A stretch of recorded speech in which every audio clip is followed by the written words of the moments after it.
Welcome.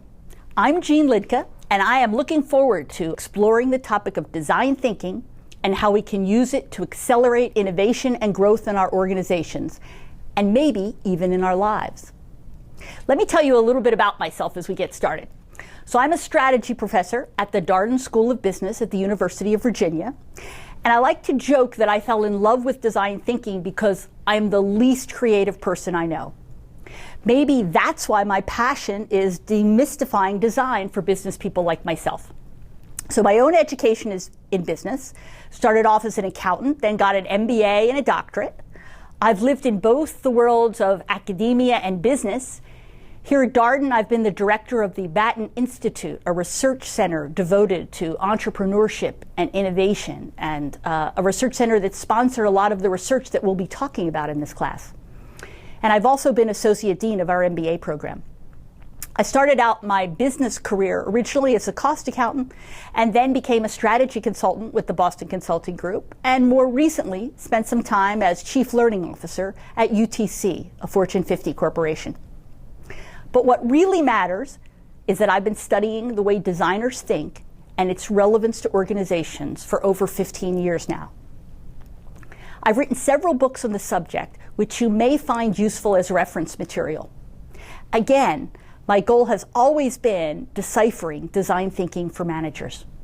My first book, Designing for Growth, which I co-authored with Tim Ogilvy, looks in detail at the process and the specific tools that we'll be looking at in action in this class.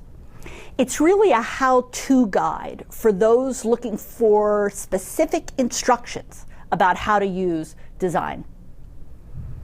My most recent book, Solving Problems with Design Thinking, co-authored with Andrew King and Kevin Bennett, is a storybook. It looks at the stories of 10 organizations who are using design thinking to solve a wide variety of different kinds of problems. We'll meet one of those organizations, The Good Kitchen, later on in this session. In this first session, I really want to explore the definition of design thinking.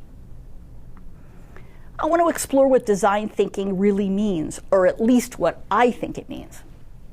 It's a term that is somewhat controversial, particularly the thinking part, since, as you'll learn as we talk more about it, this approach to decision making is about a lot more than just thinking.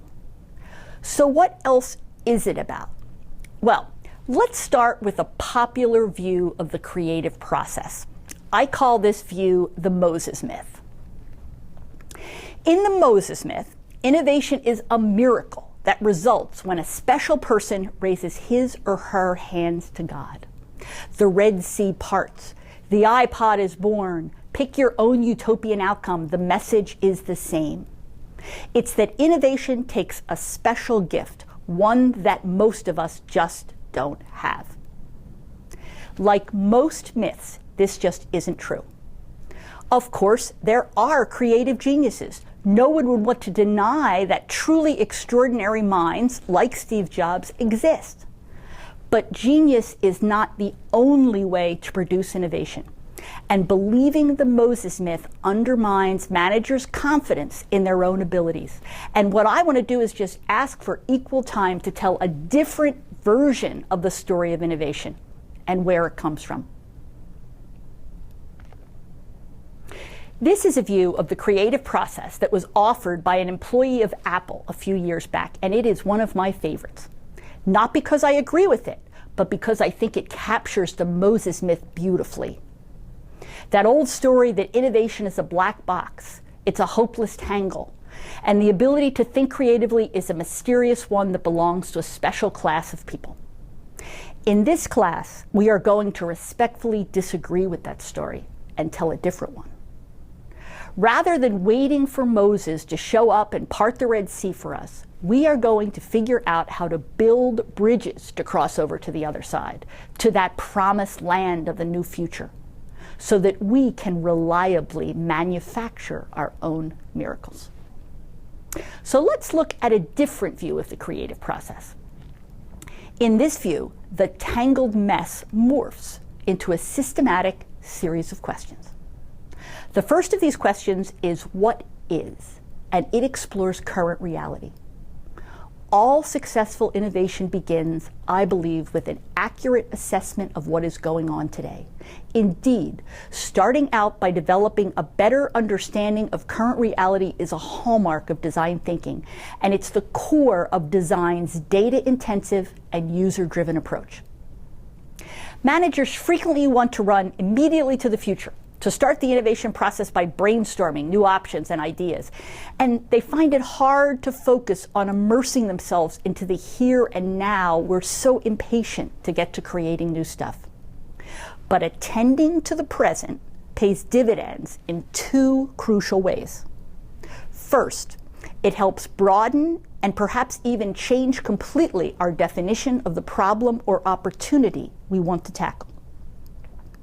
We can unwittingly throw away all kinds of opportunities for innovation before we even get started if we adopt too narrow or too conventional a definition of the problem.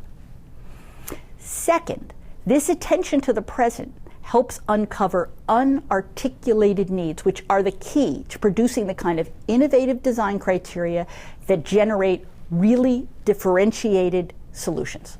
And those are the kind that we want to build profitable businesses. What is saves us from having to rely entirely on our own imagination as we move into idea development, and it gives us solid and ideally deep insights into what our stakeholders truly want and need, which reduces the risk of failure with a new idea. Focusing on what is helps us to specify what a great solution will look like without telling us the solution itself. Now, having accomplished that, we're ready to ask the second question, what if, and begin to generate ideas and explore possible solutions. So we've examined the data we've gathered, we've identified patterns and insights, and we've translated these into specific design criteria as part of the what is phase. Now, we're going to use those criteria to ask, what if, keeping in mind that we want to start this part of the process by focusing on possibilities. What if anything were possible? That, I believe, is one of the most powerful questions anyone can ask. So often we get trapped into starting with constraints rather than possibilities. And then the future ends up looking a lot like the present. This phase is where brainstorming occurs. Brainstorming is a process that most managers have learned to hate. But this time, I promise, will be different. No more asking you to come up with 10 novel uses for a paperclip. Rather than relying entirely on our imaginations in idea generation, we're going to go back and use the insights and the criteria we generated during data gathering and pose a series of trigger questions. Those questions will help us think outside of our own boxes and generate multiple creative ideas. In fact, we can think of each of these individual ideas as though they were a single Lego block. Just the kind of Legos we all played with as children. And then in concept development, we're going to take those individual ideas and combine them, just the way kids do with Legos, into all kinds of different cool creations. And we'll call these creations our business concepts. And now that we have a whole set of business concepts, it's time to move to the first stage of testing by asking our third question, what wows? In this stage, we're going to treat each of our business concepts explicitly as a hypothesis and begin to think systematically about evaluating them against our design criteria. Now, if we get the first two questions approximately right, we'll find to our simultaneous pleasure and dismay that we have far too many interesting concepts to move forward all at once. And so we have to make some hard choices. As we winnow the field of concepts to a manageable number, we're looking for those that hit the sweet spot, the wow spot, where the chance of significant upside for our stakeholders matches our organizational resources and capabilities and our ability to sustainably deliver the new offering. This is the wow zone. And making this assessment involves surfacing and testing the assumptions about why each of our concepts is a good idea. The concepts that wow, the ones that pass the first test, are good candidates for turning into experiments to be conducted with actual users. In order to do this, we need to transform the concepts into something a potential customer can interact with, a prototype. So finally, we're ready to learn from the real world by asking our fourth question, what works? And trying out a low-fidelity prototype with actual users. If they like it and give us useful feedback, then we refine the prototype and test it with yet more users, iterating our way until we feel confident about the value of our new idea and are ready to scale it. As we move through what works, it's important to keep in mind some of the principles behind this learning in action stage. Work in fast feedback cycles, minimize the cost of conducting experiments, fail early to succeed sooner, and test for key trade-offs and assumptions early on. And there you have it. Just 4 questions that will help us build the bridge to more innovative solutions and manufacture our own miracles without relying on Moses. And so this is what I'm going to be focusing on in our time together. Design thinking as a problem-solving approach that asks 4 questions and that is human-centered, possibility-driven, option-focused, and iterative in its approach. Let me talk about each of those for a moment in turn.